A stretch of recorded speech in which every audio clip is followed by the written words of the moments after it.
Assalamualaikum warahmatullahi wabarakatuh. Apa kabar teman-teman semua? Semoga dalam keadaan sehat walafiat ya. Pada pertemuan kali ini, saya dan kelompok saya akan mempresentasikan tentang evolusi invertebrata hingga protovertebrata. Sebelum itu, izinkan saya untuk memperkenalkan rekan-rekan saya terlebih dahulu. Yang pertama ada Amanda Widiatamaka dengan NIM 11920600009. Kemudian ada Dewi Rahayu dengan NIM 11920600024. Dan ada saya sendiri yaitu Fauziani Aulia dengan NIM 11920600037. Materi pertama akan disampaikan oleh Dewi Rahayu, kemudian Amanda Widiatamaka, dan selanjutnya oleh saya Fauziani Aulia.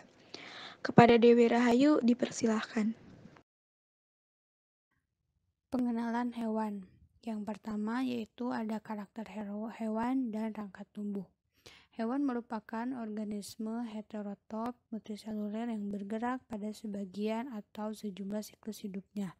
Sel tubuhnya tidak memiliki dinding dan biasanya bersifat diploid. Diambil dari C.C. Star DKK 2012. Kemudian ada varian pada rangka tubuh hewan. Variannya itu ada 4, yaitu simetri tubuh, usus dan rongga tubuh, sirkulasi, dan segmentasi.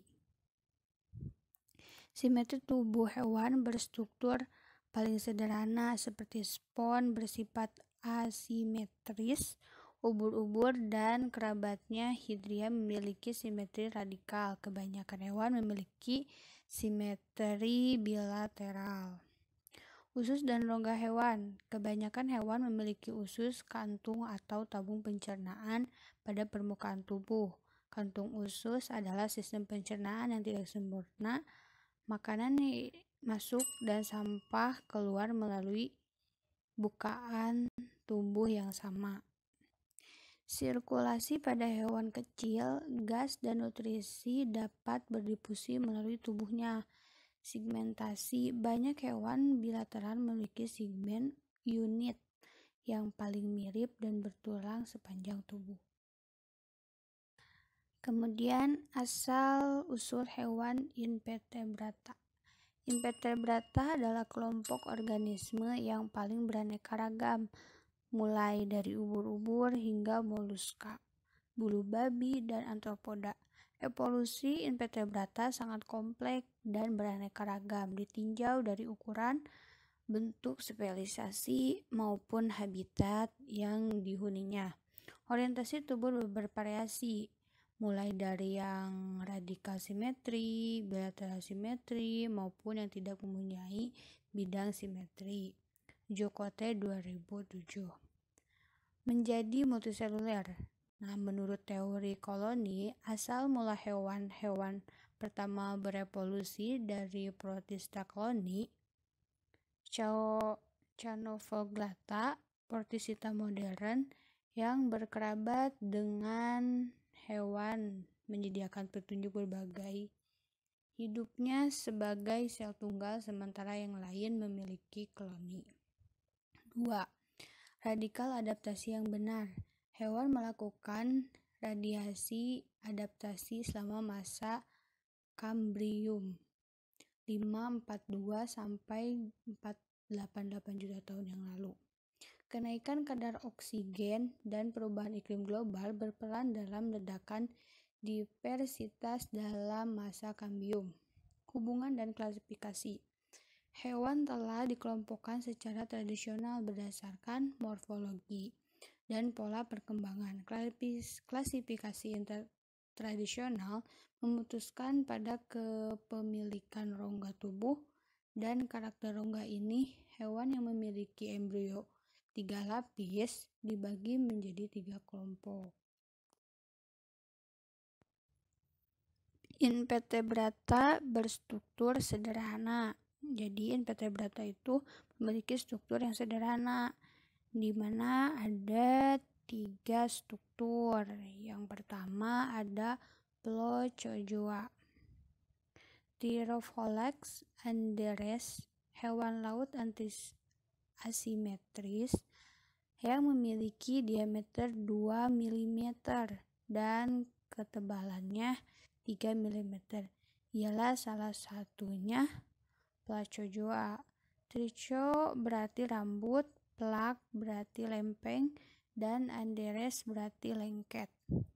Yang kedua, spon. Spon phylum Porifera. Ialah hewan akuatik tanpa simetris, jaringan atau organ. Hewan ini membentuk koloni Choanoflagellata, tetapi dengan lebih banyak jenis sel dan lebih banyak pembagian pekerjaannya. Nah, seperti reproduksi dan penyebaran spon. Sponnya itu umumnya bersifat hermaprodit. Terus, pengenalan diri spon. Spon menunjukkan adhesi sel dan pengenalan diri pada beberapa spesies. Sel individu bergabung membentuk spon setelah terpisah. Yang ketiga, Cnidaria atau jaringan sejati. Kata Cnidaria berasal dari bahasa Yunani yaitu kide, yang berarti menyengat, karena phylum Cnidaria memiliki alat untuk menyengat. Cnidaria meliputi 10.000 spesies hewan simetri radial seperti koral, anemo, atau ubur-ubur. Nah, memiliki juga karakter umum. Ada 2 bentuk tubuh Cnidaria, modusa dan polip. Baik, saya Amanda Widya Tamaka. Di sini saya akan membahas mengenai silsilah invertebrata utama. Ada cacing pipih, Annelida, moluska, rotifera, tardigrada, dan juga cacing gelang. Yang pertama, cacing pipih atau disebut juga Platyhelminthes. Berasal dari bahasa Yunani yaitu platy yang artinya pipih dan helminthes yang artinya cacing. Jadi dapat diartikan Platyhelminthes yaitu cacing yang bertubuh pipih. Ada yang bersifat parasit dan ada yang hidup di perairan bebas. Cacing ini tidak memiliki sistem peredaran darah dan bernafas dengan seluruh permukaan tubuh. Mempunyai bentuk tubuh yang pipih. Tidak memiliki rongga tubuh atau rongga untuk sirkulasi. Cacing pipih laut memiliki simetri bilateral dan fungsi saraf pusat untuk mengolah informasi dari struktur indera. Bentuk tubuhnya memanjang pipih dorsoventral tanpa segmentasi atau ruas-ruas. Bagian tubuh dapat dibagi menjadi bagian anterior, posterior, dorsal, ventral yang berlawanan dengan dorsal, dan lateral. Tubuhnya bersimetri bilateral dan terbagi menjadi 3 kelas, yaitu Turbellaria atau cacing berbulu getar, Trematoda atau cacing isap, dan Cestoda atau cacing pita. Platyhelminthes dapat hidup bebas di air tawar, laut, dan tempat-tempat yang lembab, sedangkan parasit hidup di dalam inangnya, seperti pada siput air, babi, dan manusia.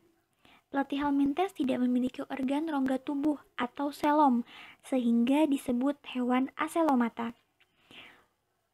Tubuhnya tidak berbuku-buku, serta dapat dibedakan antara ujung anterior dan posterior. Sistem respirasi dari Platyhelminthes melalui permukaan tubuh. Alat pencernaannya tidak lengkap. Alat ekskresi berupa sel api. Sistem saraf dengan ganglion anterior sebagai pusat sistem saraf. Reproduksi pada umumnya secara generatif. Peranan Platyhelminthes dalam kehidupan yaitu sebagai salah satu makanan bagi organisme lain, sedangkan cacing hati maupun cacing pita merupakan parasit pada manusia. Yang kedua, Annelida atau dikenal sebagai cacing tanah. Filum ini hidup di laut dan di perairan tawar. Annelida atau cacing beruas dibedakan dari cacing lain karena memiliki ruas-ruas tubuh. Filum Annelida mencakup berbagai jenis cacing yang mempunyai ruas-ruas sejati, seperti Nereis, cacing tanah, dan juga lintah. Berasal dari bahasa Latin annelus yang berarti cincin kecil-kecil. dan oidos yang berarti bentuk, karena bentuk cincin seperti sejumlah besar cincin kecil yang diuntai. Terdapat di laut, air tawar, dan juga di darat.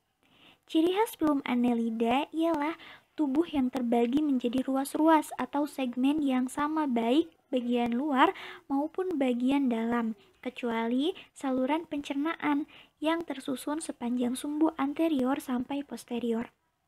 Pada metamerisme yang sempurna, semua organ pembuluh darah, syaraf, alat ekskresi, dan gonad terdapat pada tiap ruas. Segmentasi pada Annelida tidak hanya membagi otot dinding tubuh saja, melainkan juga menyekat organ tubuh atau selom dengan sekatan yang disebut dengan septum. Tiap septum terdiri atas 2 lapisan periosteum, masing-masing berasal dari ruas di muka dan di belakangnya.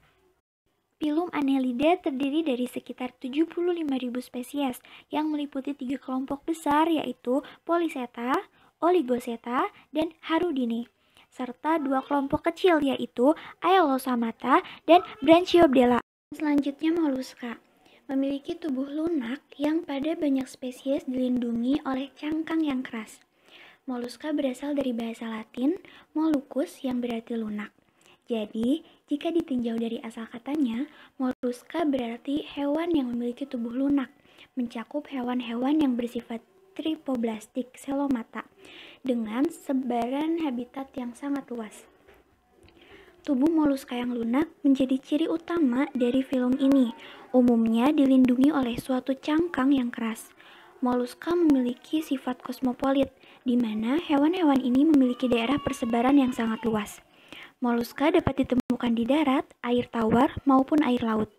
Dengan persebaran yang sangat luas tersebut, moluska menjadi filum dengan anggota spesies terbesar kedua setelah arthropoda.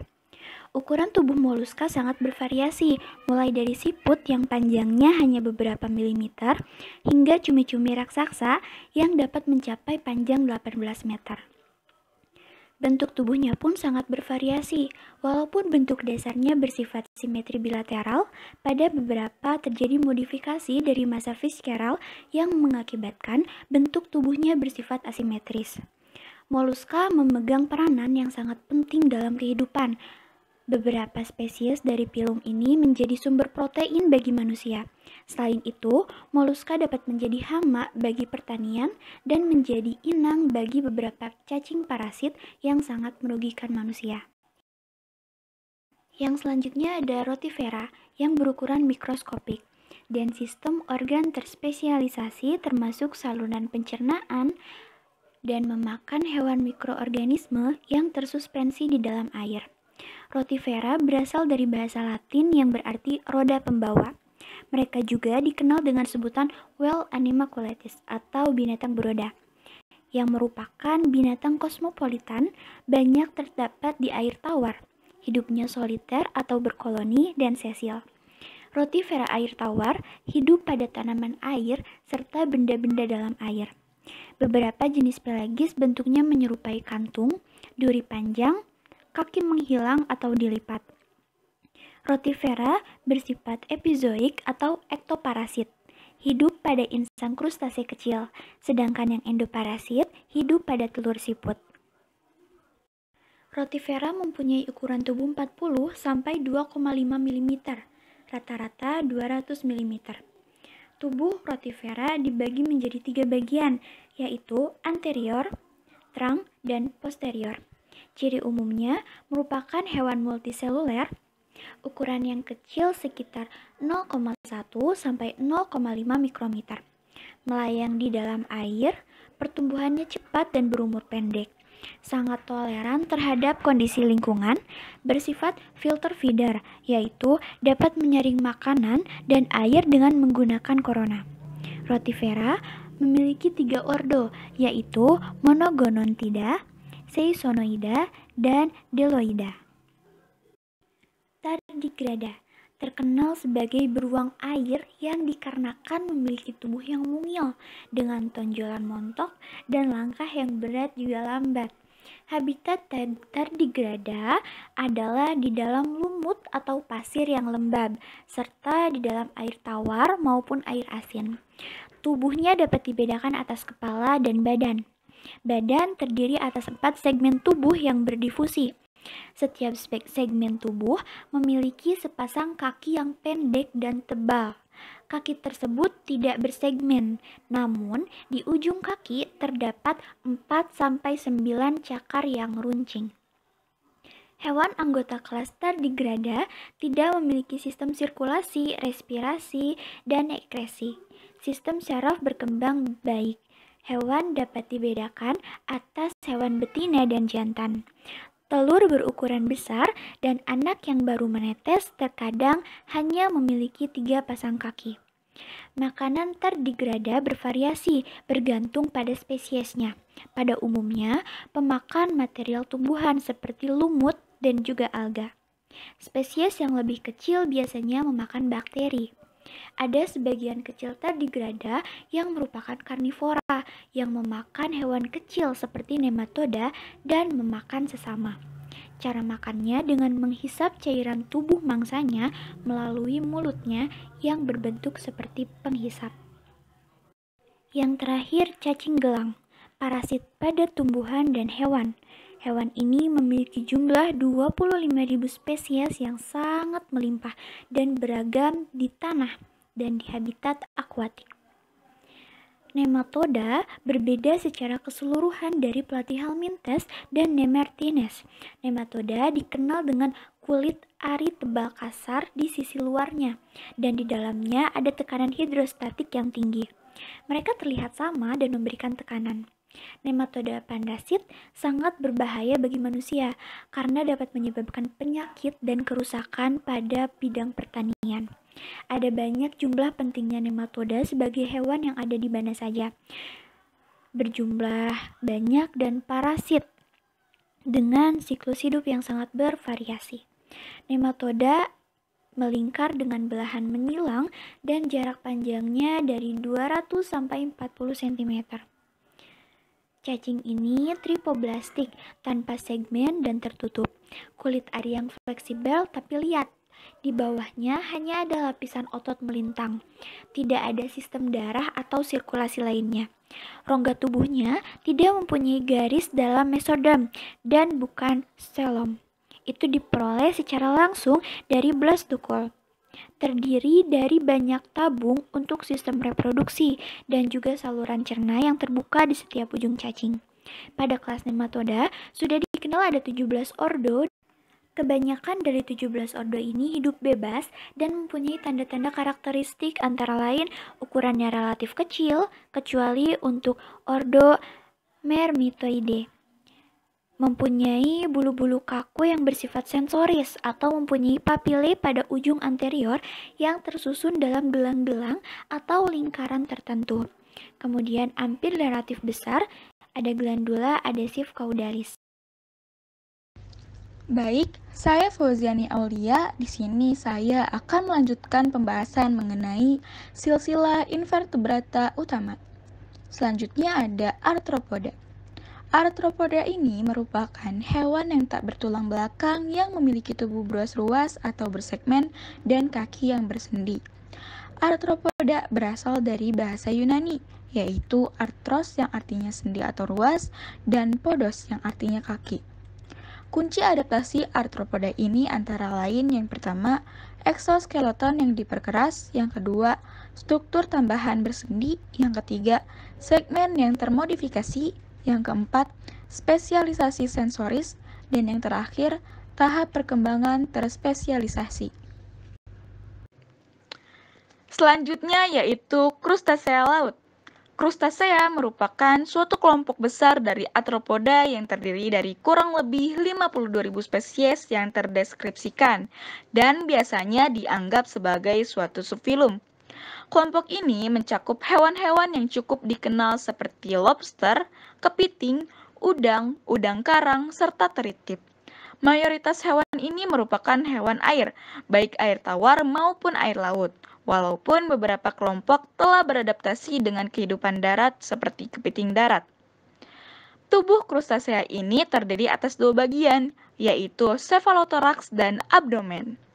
Bagian sefalotoraks dilindungi oleh kulit keras yang disebut karapas dan 5 pasang kaki yang terdiri dari 1 pasang kaki capit dan 4 pasang kaki jalan. Selain itu, di sefalotoraks juga terdapat sepasang antena, rahang atas, dan rahang bawah. Sementara pada bagian abdomen terdapat 5 pasang kaki renang dan di bagian ujungnya terdapat ekor. Nah, pada udang betina, kaki di bagian abdomen ini juga berfungsi untuk menyimpan telurnya. Hewan-hewan krustasea bernafas dengan insang yang melekat pada anggota tubuhnya dan sistem peredaran darah yang dimilikinya yaitu sistem peredaran darah terbuka. Golongan hewan ini bersifat diesis dan pembuahan berlangsung di dalam tubuh betina. Untuk dapat menjadi dewasa, larva hewan ini akan mengalami pergantian kulit atau ekdisis yang berkali-kali. Selanjutnya ada Myriapoda. Myriapoda merupakan kelas dari anggota hewan tak bertulang belakang yang termasuk dalam filum Arthropoda. Contohnya yaitu keluing dan kelabang, yang merupakan binatang yang sangat menakutkan karena bila menggigit dapat menyebabkan kematian. Tubuh kelabang hanya terdiri atas kepala dan badan, tidak ada bagian dada. Pada kepala terdapat sepasang mata tunggal, sepasang alat peraba besar, dan sepasang alat peraba kecil yang beruas-ruas. Setiap ruas pada badan belakang terdapat kaki berpasangan. Pada keluing, setiap ruas badan terdapat 2 pasang kaki yang dikenal dengan kaki 1000. Sedangkan pada kelabang terdapat sepasang kaki. Myriapoda melakukan respirasinya menggunakan saluran trakea yang bermuara pada lubang-lubang kecil. Letaknya pada dinding ruas-ruas tubuh. Lubang tersebut disebut spiracle. Sistem peredaran darahnya yaitu terbuka dan letak jantungnya yaitu pada bagian punggung. Selanjutnya yaitu ada insekta. Insekta merupakan hewan dari filum Arthropoda yang sering kita sebut sebagai serangga. Salah satu ciri-ciri kelas insekta ini antara lain memiliki 3 pasang kaki, sehingga disebut juga hexapoda. Kelas insekta merupakan kelas dengan keanekaragaman tertinggi di antara kelas-kelas yang lain. Penyebaran insekta ini sangat luas. Di dunia sedikitnya ditemukan 750.000 jenis yang dikelompokkan ke dalam 100 suku dan 26 ordo. Selanjutnya, saya akan membahas tentang menuju vertebrata. Yang pertama yaitu pemisahan protostoma dan deuterostoma. Echinodermata merupakan kelompok deuterostoma invertebrata terbesar. Hewan ini memiliki kulit dengan duri, spikula, atau lempeng kalsium karbonat. Sistem pembuluh air dengan kaki tabung membantu kebanyakan hewan ini bergerak. Yang kedua yaitu ada Echinodermata berkulit duri. Echinodermata merupakan sebuah filum hewan laut yang mencakup bintang laut, teripang, dan beberapa kerabatnya. Kelompok hewan ini ditemukan di hampir semua kedalaman laut. Filum ini muncul di periode Kambrium awal dan terdiri dari 7.000 spesies yang masih hidup serta 13.000 spesies yang sudah punah. 5 atau 6 kelas yang masih hidup diantaranya yang pertama, Asteroidea bintang laut, yang terdapat sekitar 1.500 spesies yang menangkap mangsa untuk makanan mereka sendiri.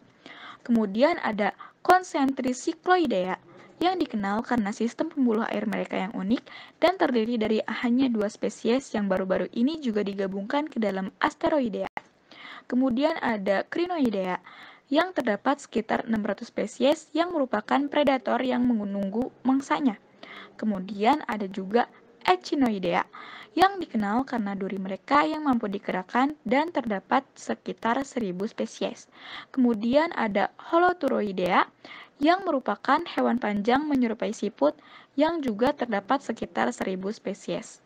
Dan yang terakhir ada Ophiuroidea, yang merupakan secara fisik yaitu Echinodermata terbesar dan terdapat sekitar 1.500 spesies. Nah, Echinodermata merupakan filum hewan terbesar yang tidak memiliki anggota yang hidup di air tawar ataupun darat. Hewan-hewan ini juga sudah mudah dikenali dari bentuk tubuhnya, yaitu kebanyakan hewan ini itu memiliki simetri radial, khususnya simetri radial pentameral. Walaupun terlihat primitif, Echinodermata merupakan filum yang berkerabat relatif dekat dengan Chordata, dan simetri radialnya berevolusi secara sekunder. Larva bintang laut misalnya masih menunjukkan keserupaan yang cukup besar dengan larva Hemichordata. Mungkin cukup sekian presentasi dari kelompok kami. Mohon maaf bila ada kesalahan dan terima kasih telah mendengarkan. Wassalamualaikum warahmatullahi wabarakatuh. Sampai jumpa teman-teman.